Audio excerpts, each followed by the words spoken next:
बिस्मिल्लाहिर्रहमानिर्रहीम। मैं हूं हबीबुल्लाह सारिम और सारिम टीवी में आप लोगों को खुशामदीद। इंसान इस दुनिया में आता है और आकर वापस चला जाता है। अगर वो सीखने के अमल से गुज़रता है तो एक बेहतर इंसान बन पाता है और एक अच्छा इंसान बनकर दूसरों के लिए मशअल राह बनकर यहाँ से चला जाता है। इंसान इसके लिए तगोदो करता है, इल्म हासिल करता है और बाज़ लोग इल्म हासिल करते करते अपनी जान की बाजी हार जाते हैं।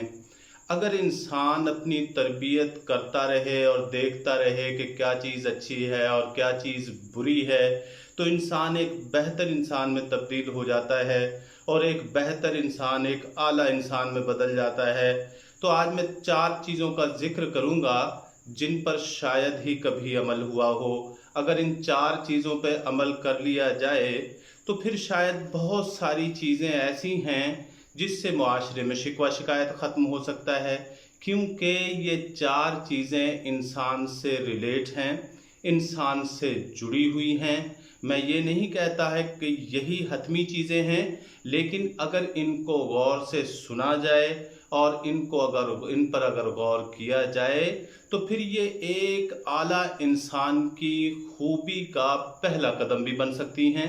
मिसाल के तौर पे एक फ़िलासफ़र कहते हैं कि मैं सारी ज़िंदगी इसमें कामयाब नहीं हो सका कि मैं अपने वालिद के साथ वही सलूक करूं जो अपने बेटे से मैं तवक्को रखता हूं। क्या हम नहीं देखते कि हम अपने वालिद के साथ कैसा सलूक करते हैं और अपने बेटे से हम कैसी तवक्को रखते हैं कि वो हमारे साथ ऐसा सलूक करे? शायद इस पे भी हमारी गर्दन झुक जाएगी और इस पे भी शायद हम शर्मिंदगी का सामना उठाना पड़े, क्योंकि वालिदैन जब बूढ़े हो जाते हैं, झुक जाते हैं और हमारी अपनी औलादें बड़ी होने लगती हैं, तो हम अपने वालिद के साथ वो सलूक नहीं कर पाते जो हम अपने बेटे से करते हैं। दूसरे नंबर पर जिसकी मैं बात करूंगा वो ये है कि क्या मैं अपने हाकिम, अपने आका या अपने बॉस या अपने बड़े के साथ वो रवैया रखता हूँ जो मैं अपने निचले के साथ तवक्को रखता हूँ कि निचले लोग मेरे खिदमतगार या जो मेरे अंडर काम करते हैं वो मेरे साथ सलूक करें? इसमें भी शायद हरगिज़ नफ़ी में जवाब आएगा कि हम मालिक से, बॉस से, आका से, बादशाह से वो तवक्को रखते हैं, लेकिन हम अपने खिदमतगार के साथ या जो हमारे सर्वेंट्स हैं उनसे हम जो तवक्को रखते हैं वो हम अपने हाकिम के साथ नहीं कर पाते। तीसरे नंबर पे जो बात आती है वो ये है, क्या हम अपने दोस्तों के साथ वो रवैया रख पाते हैं?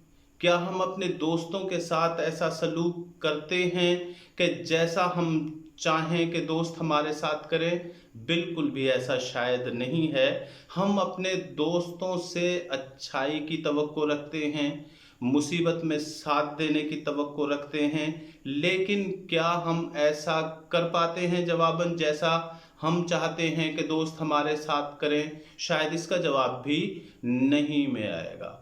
अगर हम मुआशरे फैमिली की बात करते हैं, अगर हम भाइयों में रहने सहने की बात करते हैं, तो इसमें भी हमारे बहुत सारे गिले शिकवे हैं। इसमें भी हम कहते हैं कि हमारे भाइयों ने हमारे साथ अच्छा सलूक नहीं किया, हमारे बड़े भाई ने हमारे साथ यूं सलूक किया, हमारे छोटे ने हमारे साथ ऐसा सलूक किया। तो क्या मैं अपने बड़े भाई के साथ ऐसा सलूक रखता हूँ जिसकी तवक्को मैं अपने छोटे भाई से करता हूँ? शायद इसका जवाब भी यकीनन नहीं होगा। अगर इन पे गौर किया जाए या गौर करता हूँ या हम गौर करते हैं तो शायद मैं इनमें से किसी बात पर भी पूरा नहीं उतर पाया। और अगर इनको देखा जाए या हम देखते हैं या सोचते हैं तो शायद बहुत कम लोग, अगर मैं ये कहूँ कि मुझे या हम लोगों को, मैंने आज तक नहीं देखा कि जिनमें से किसी ने भी इस पॉइंट में से किसी एक को मीट किया हो या 2 को मीट किया हो, या ऐसे लोग फिंगर टिप्स पे भी नहीं हैं जिन्होंने सारी बातों पर अमल किया हो। تو اگر غور کرنے کی بات یہ ہے کہ اگر ہم ان کو دیکھیں کہ جیسے ہم توقع رکھتے ہیں، کیا ہم ایز اے باپ کیا میں اپنے والد کے ساتھ ایسا سلوک کرتا ہوں؟ ایز اے بھائی کیا میں اپنے بھائی کے ساتھ ایسا سلوک کرتا ہوں؟ ایز اے حاکم کیا میں اپنے ماتحت کے ساتھ ایسا سلوک کرتا ہوں؟ ایز اے دوست کیا میں اپنے دوستوں کے ساتھ ایسا سلوک کرتا ہوں؟ شاید اس کا جواب نفی میں ہوگا کہ نہیں۔ یہاں آ کے میرے معیار دوہرے ہو جاتے ہیں۔ میں یہ چاہتا ہوں کہ میرے بچے مجھے بہت بڑا ترم خاں سمجھیں، لیکن میں اپنے والد کو کچھ نہیں سمجھتا۔ میں چاہتا ہوں میرے دوست مجھے بہت ایک بڑا انسان سمجھیں یا ہر طرح کی فیور دوست مجھے دیں، لیکن جواب میں ان کے ساتھ کچھ نہیں کر پاتا۔ میں اپنے بھائیوں کے ساتھ، بڑے بھائیوں کے ساتھ ایسا سلوک نہیں کر پاتا جیسے میں چاہتا ہوں کہ چھوٹے ہمارے ساتھ کریں۔ تو کوسچن مارک لگائیں، جہاں جہاں غلطی ہے اپنی ذات پہ کوسچن مارک لگائیں۔ آپ دیکھیں گے کہ چند دن کے اندر آپ کی ذات کے اندر تبدیلی آنا شروع ہو جائے گی۔ چند دن کے اندر آپ کی ذات میں ایک چینج آنا شروع ہو جائے گی، اور یہی وہ چیزیں ہیں جس سے دوہرا معیار قائم ہوتا ہے۔ اگر ہم اس دوہرے معیار کو چھوڑ دیں تو پھر ہم بہت جلدی بہتری کی جانب جا سکتے ہیں۔ تو اسی بات کے ساتھ میں اپنی بات کو مختصر کرتا ہوں۔ السلام علیکم۔